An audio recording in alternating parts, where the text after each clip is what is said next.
তোমাকে যে আমি এতবার ফোন করলাম, তুমি ফোনটা ধরলা না কেন? বিজি ছিলাম। বিজি ছিলাম? আমি তো তোমাকে একবার ফোন করি নাই, অনেকবার ফোন করছি। একটা মানুষ যদি অনেকবার ফোন করে তার মানে ইমার্জেন্সি কোনো কারণে ফোন করতেছে। তো ফোন ধর নাই কেন? আমি বাইরে থেকে আসছি তো একটু ফ্রেশ হয়ে তারপর কথা বলবো। প্রবলেম কি তোমার? হ্যাঁ বলো তো, তোমার প্রবলেমটা কোথায়? কিসের ব্যস্ততা দেখো তুমি? এত কিসের ব্যস্ততা? আর মানুষ অফিস করে না?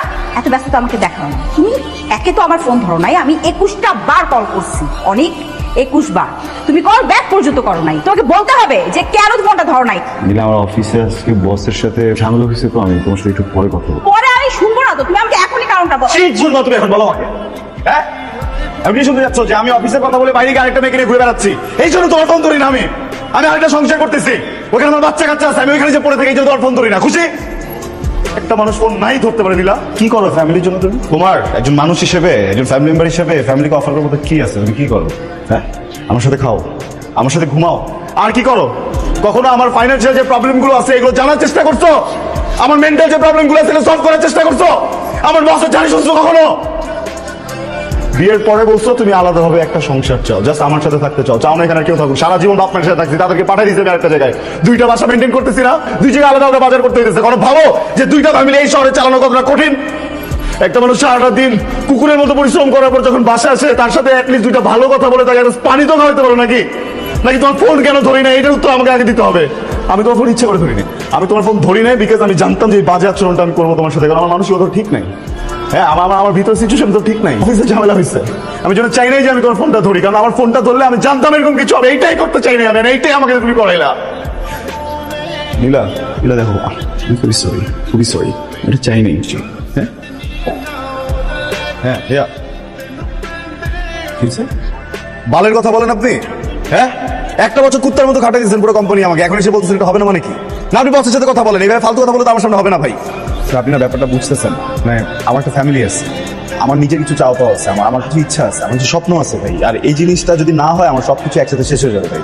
আপনি আমাকে এটা একটু স্যারকে একটু বুঝাই বলেন, এটা ম্যানেজ হোক। আগামী মাসে বেতন আমাকে দিতে হবে না, ওটা 1 বছর পরে দেন আমাকে ভাই। আমার এটা লাগবে ভাই, এই মাসেই লাগবে প্লিজ। Sorry sorry sorry. কই তুমি? সন্ধ্যা হয়ে গেল তো, এখন আসতে শোনা যায়? জান, আমি তোদের দিকে একটু ফেসে গেছি, দেরি হয়ে যাবে মনে হয়। বাবা, আমাদের অ্যাপয়েন্টমেন্টটা মিস হয়ে যাবে। আচ্ছা, আমি দেখতেছি, আমি একটু কথা বলে যথাযথ করা যায়। হ্যাঁ, ওকে, বাই। আসসালামু আলাইকুম। জাকির ভাই, ভাই বাসা থেকে ফোন আসছিল, আমি বউকে বলে আসছিল ওকে আজকে নিয়ে যাবো, কিন্তু বস তো আর একটা নতুন ফাইলে বসায় দিল। ভাই একটু কথা বলে দেখেন না, এরকম সিচুয়েশন যদি আমি না থাকতে পারি বাসায় খুব খারাপ দেখা যায়। স্যার বুঝলাম করতেছ, আমি বুঝতেছি শরীর খারাপ, ডক্টর কাছে যাইতে হবে, আমি তো চেষ্টা করছি না। ওখানে আমার সিনিয়র অফিসাররা আছেন, ওনারা যদি আমাকে লিভ না দেয় আমি কিভাবে আসবো, কিভাবে তোমাকে নিয়ে যাবো বলো তো? আমি তো আমার বসকে বলছি কয়েকবার বইয়ের অবস্থা একটু হসপিটাল যাবো, যখনই বলি তখনই একটা কাজে লাগাই দেয়। জন্মাইছি বসেদের 5-8টার জন্য, চাটতেছি। তুমি তো একটু মাথাটা কাজে লাগে, তোমার বাবাকে ফোন করতে পারতা, ফোন করে তাকে নিয়ে একটু হসপিটাল যেতে পারতা, শুধু টেস্টেরই তো ব্যাপার, টাকাটা আমি দিয়ে দিতাম। এমন তো না যে সেই বাসায় আসেন, কিন্তু এমনি 2 দিন পর চলে আসে এই বাসায়। আমি না কখনো চাইনি আমার হাজবেন্ড আমার বাবার কাছে ছোট হোক কোনো কারণে। একজন বাবা মেয়েকে নিয়ে হসপিটালে যাবেন, এটাতে হাজবেন্ড চলে যাবে, চমৎকার মানসিকতা। আমি আসলে জানতাম না যে আমার শ্বশুরের মানসিকতা এত সুন্দর, জানলে হয়তো তোমাকে এই কথাটা এখন বলতাম। সরি, আমার ভুল। অনেক, তুমি তো আজকে এই সময় করতে পারো নাই, আগেও করতে পারো নাই, কালকেও যদি না করতে পারো যাবো না হসপিটাল। কখনোই যদি করতে না পারো সময়, কখনোই যাব না, কারণ যদি যাই আমি তোমাকে নিয়েই যাব, তোমাকে ছাড়া যাব না। আমি কোনদিন তোমাকে ব্যস্ততা দেখাবো আর কখনো কাজের কথা বলবো না। কয়েকটা দিন সময় দাও, দেখবা সব ঠিক করে ফেলবো। জানি তুমি আমাকে কখনো মাফ করবা না, আমি কখনো তোমার কাছে মাফ চাবো না, কারণ মাফ চাওয়ার মতো যোগ্যতা আমার নাই। আমার জন্য বাবু আজকে নাই, খুব কষ্ট হচ্ছে বুঝছো, আমার ভিতরে লাগছে। তুমি কি পাগল নাকি? হ্যাঁ, আমি বাচ্চাটা যতদিন জীবনে আছে, আমি যতদিন বেঁচে আছি, আমার জীবনে বাচ্চা লাগবে না, বাচ্চা না। ভাই, আমি আপনাকে বুঝাইতে পারবো না বুঝছেন। এই গাড়িটা নিতে যে আমার উপর দিয়ে কি গেছে, গত 1 বছর ধরে আমি ওর বউকে একদিন সময় দিতে পারি। গাড়িটা বেসিক্যালি বউয়ের জন্য নিচ্ছি, আজকে জন্মদিন তো। এই গাড়িটা দিব এই জন্য ধরেন আমার ইন্টার লাইফে যত সেভিংস ছিল সব এক জায়গায় করে ফেলছি। গত 1টা বছর অমানবিক পরিশ্রম করছি।